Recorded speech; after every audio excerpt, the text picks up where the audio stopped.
Okay, Ji. Now we will move to our.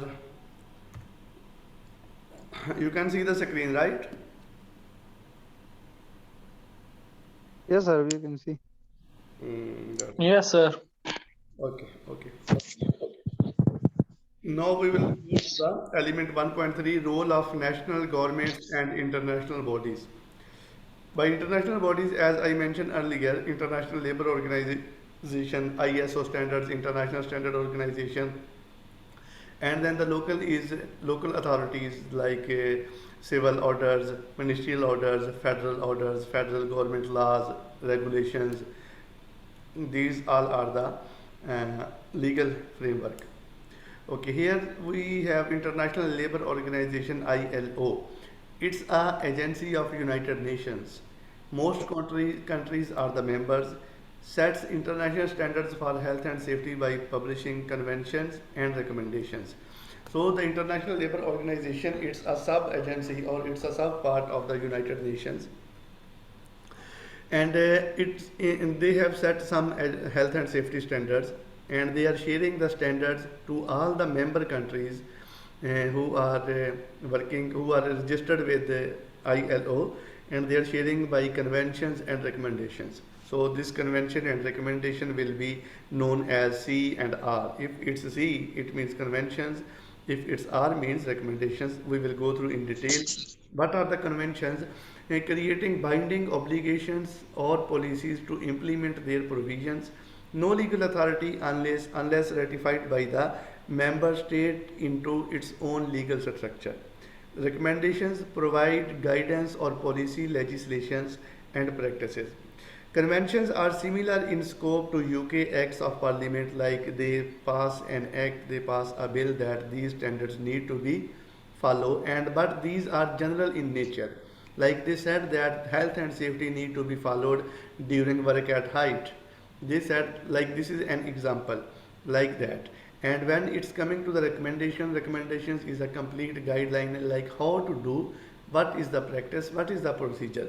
Recommendation is provide guidance on policy, legislation, and practices. Like it give more detail and somewhere between regulations and approved codes of practices. It give the code of practices like in UAE we have OSHAD, and OSHAD have their own 54 code of practices. Like how to perform the work and what will be the strategy and what will be the methodology of implementing the health and safety. Please mute your mic, it's disturbing. Okay, here we have example of regulatory international framework. Regulations adopted by the International Labour Organization ILO, Occupational Safety and Health Convention C155.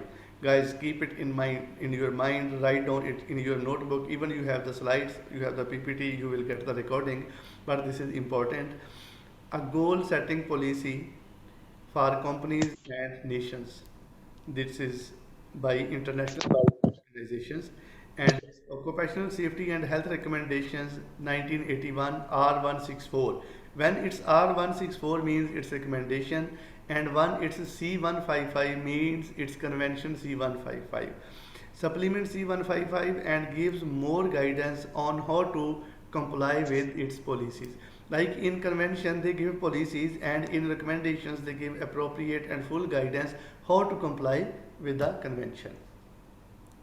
They define the employer's responsibility. Article 16 of Convention C155 identifies obligations placed on employers to ensure the workplace machinery, equipment, and the work process are safe and without risk to health.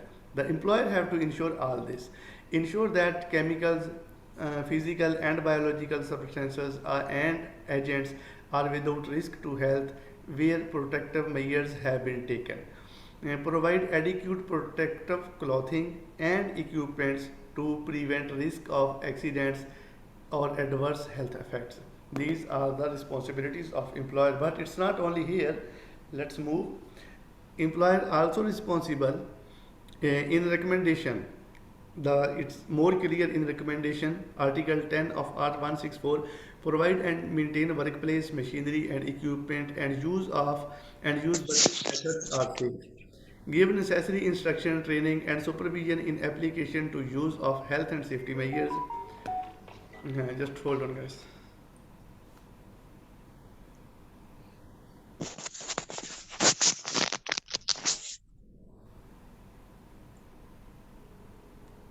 Okay, these all are the responsibilities of the employees, like introduced organizational arrangements relevant to activities and size of undertaking, provide PPE, personal protective equipments, including high visibility jacket, high visibility vest, safety shoes, hand gloves, eye protection, etc., etc. And it's also as per the task specific. This is the responsibility of the employer.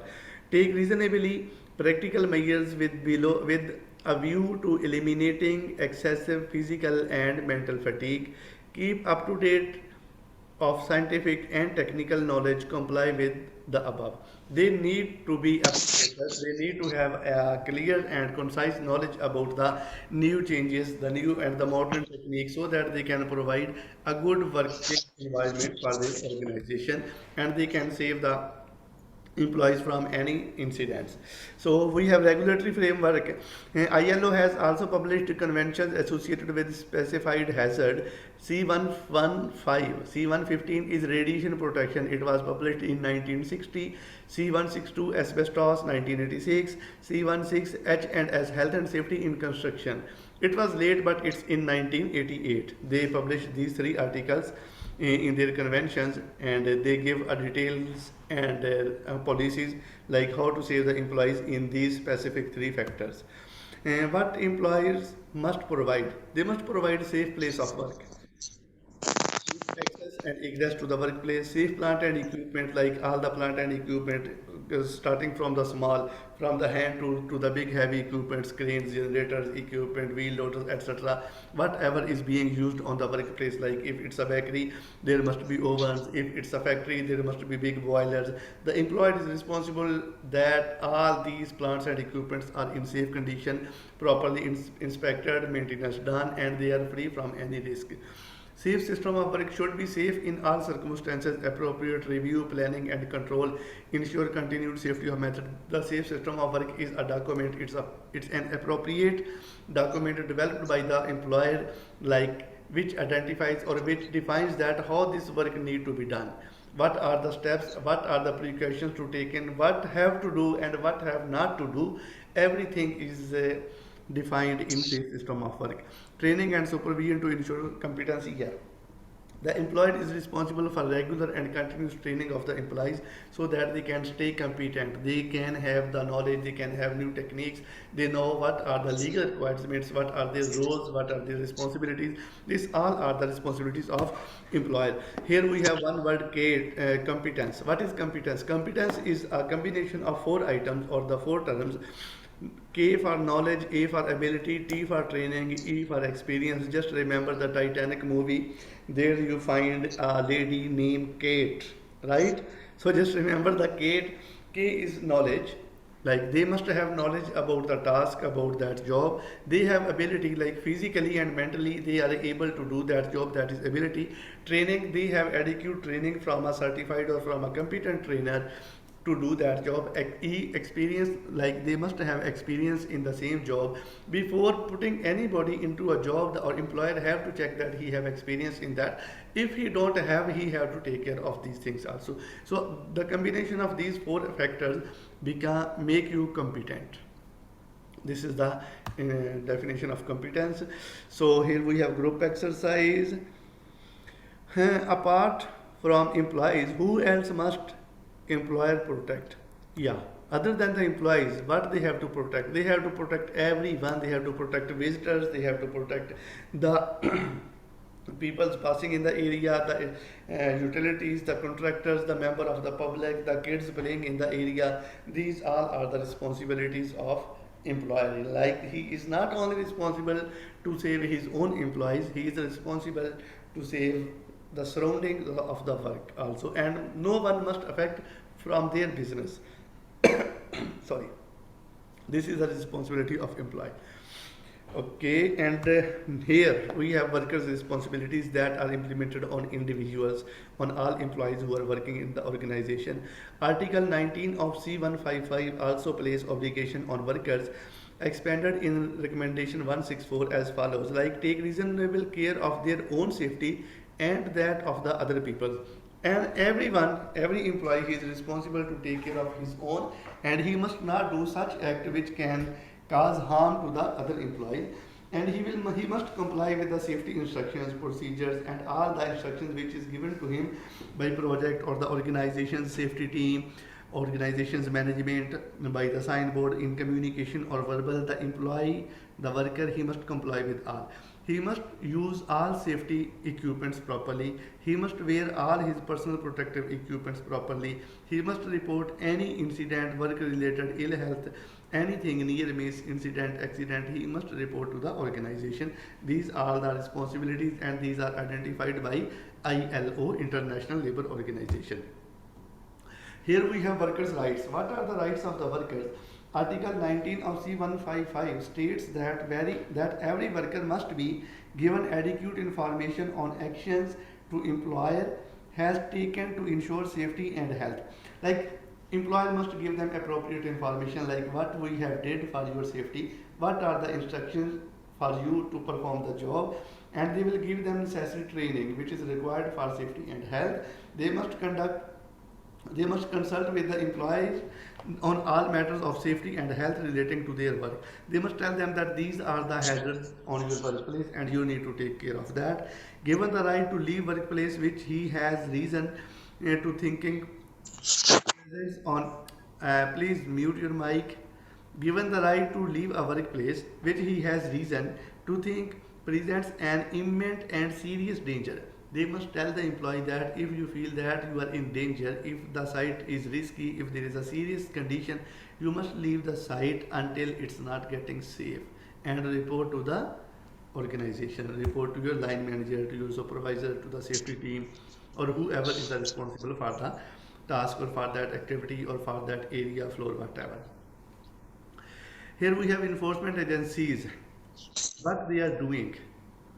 They are there are no harmonized global standards. Country specific agencies may include H&S Enforcement Agency, Fire Authority, insurance companies, police may be involved, the municipality, the ADM, like in Pakistan we say municipality, and in UAE also Abu Dhabi municipality. We have OSHAD system framework, we have health authority, we have police.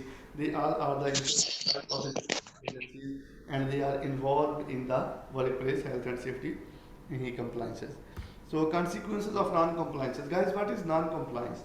Non-compliance means the government have given you an order, an instruction. Who is not muting his mic?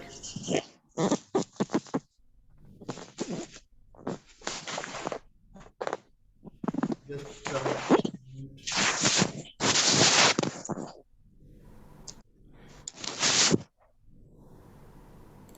it was Nabil.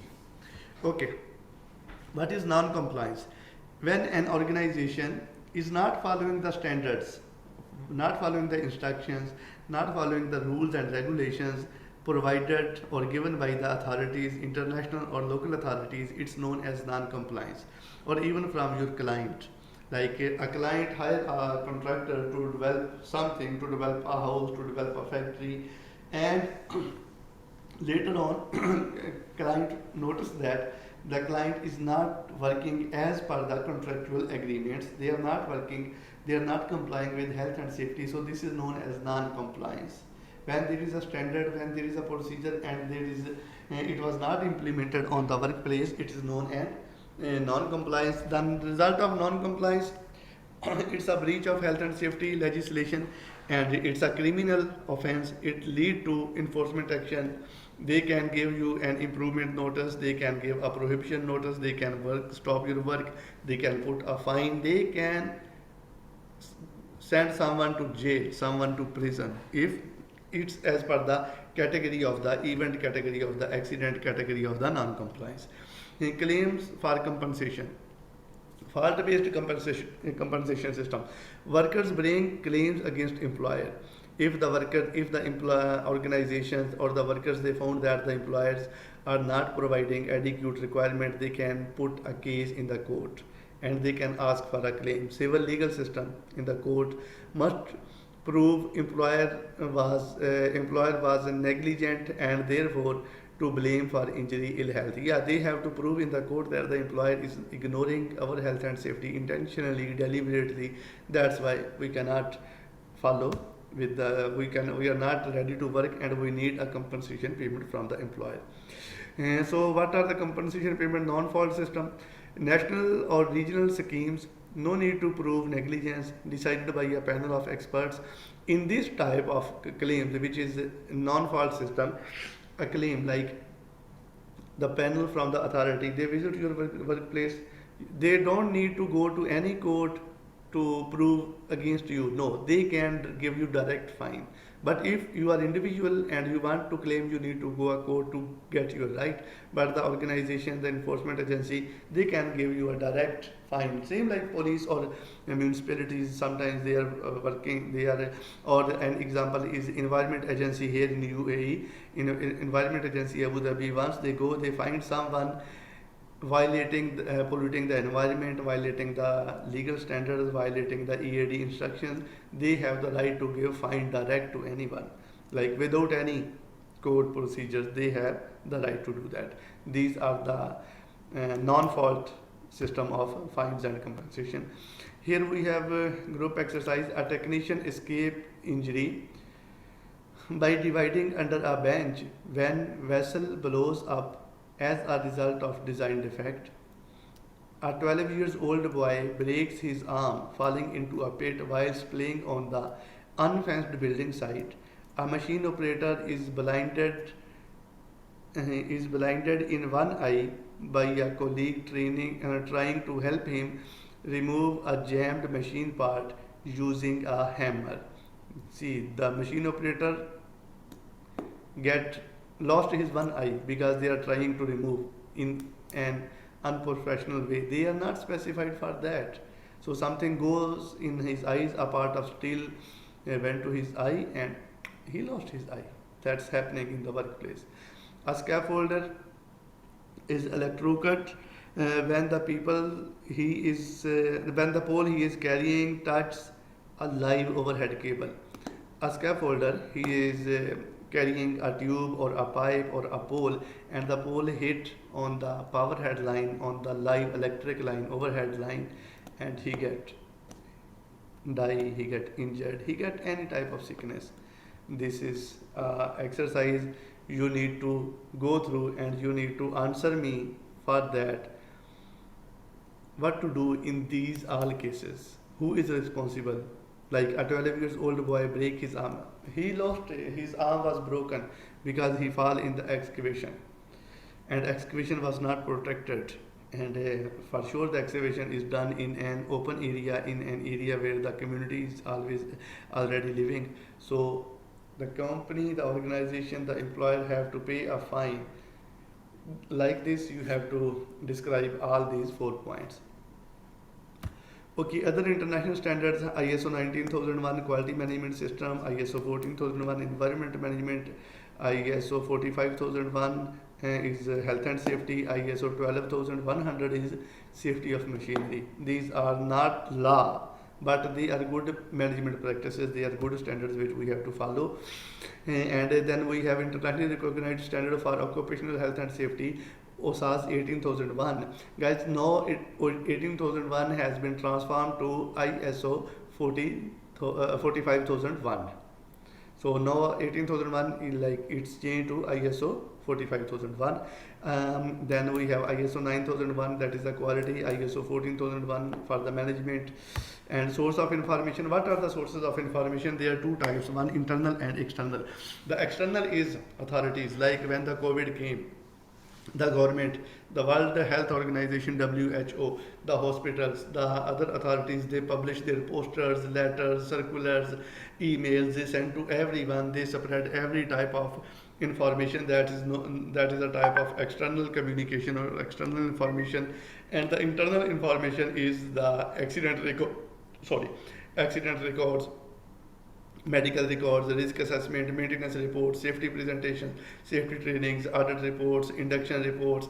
All these are internal source of information. Here we have a detailed internal and external, national legislation, safety data sheet, code of practices, guidance notes, operating instructions, trade association, safety publications. These all are external, and internal we already discussed. So here we have source of organization. You can go through these websites, and this is for International Labor Organization, UN Agency, Occupational Safety and Health Administration. This is for US, from USA, European Agency of Safety and Health at Work. You can find the website also.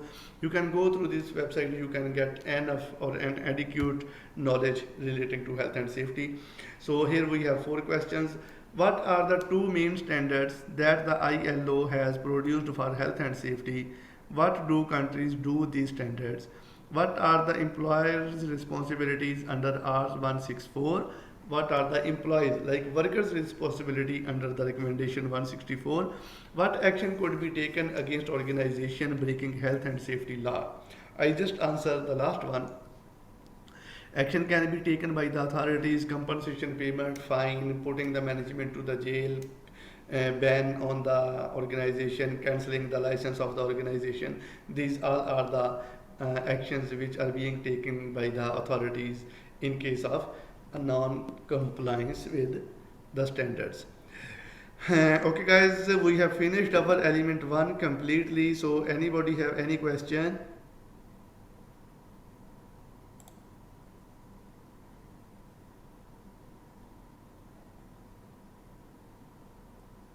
Anybody, any question? No, sir, no question. No, sir. Everything is clear or nothing is clear? Everything sir. is clear. Everything Clear. is clear. Okay, okay, that's fine.